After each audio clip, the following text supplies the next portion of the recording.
Gledate gorenjska poročila na GIF TV. Kakšen je namen Svetovnega dneva fizioterapije in kakšen je letošnji slogan?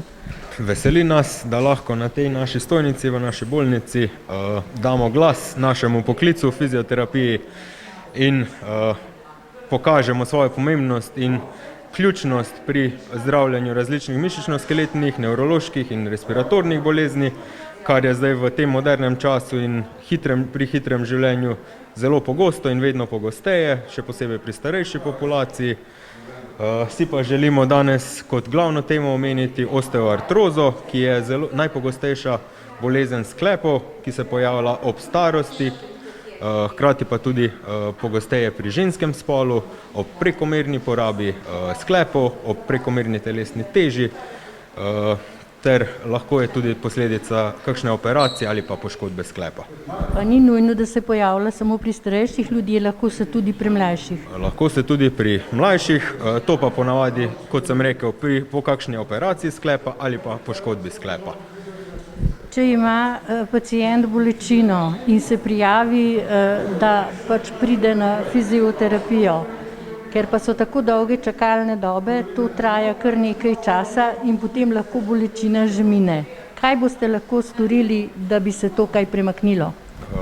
Se zavedamo te težave in nas žalosti, da je tako trenutno, da ljudje ne pridejo še pravi čas na obravnavo, so pa zdaj trenutno centri za krepitev zdravja tudi malo prevzeli to našo vlogo preprečevanja osteoartroze preko redne telesne vadbe, ampak na žalost rabi vsak človek, ki se sreča s to boleznijo, neko vodstvo, neko strokovno vodenje čez to vadbo. In kakšne so čakalne dobe?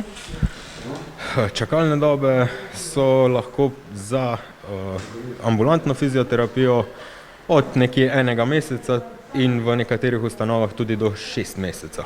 In koliko časa priporočate fizioterapijo za osteoartrozo?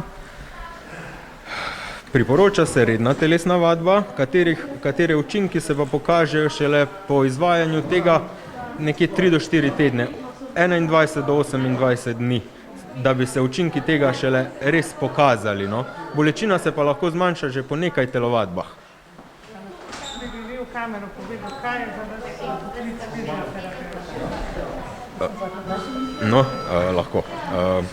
Fizioterapija je pomemben poklic v današnjem času, v modernem času, kjer živimo zelo hitro življenje, nimamo časa za redno telesno vadbo, počitek in zmerno uporabo sklepov. Fizioterapija je pa ključna pri preprečevanju in zdravljenju bolečin ob gibanju.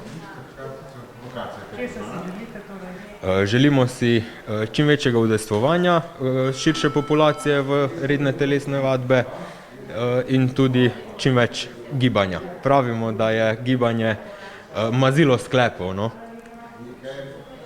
Čim več fizkulture. Fizkulture.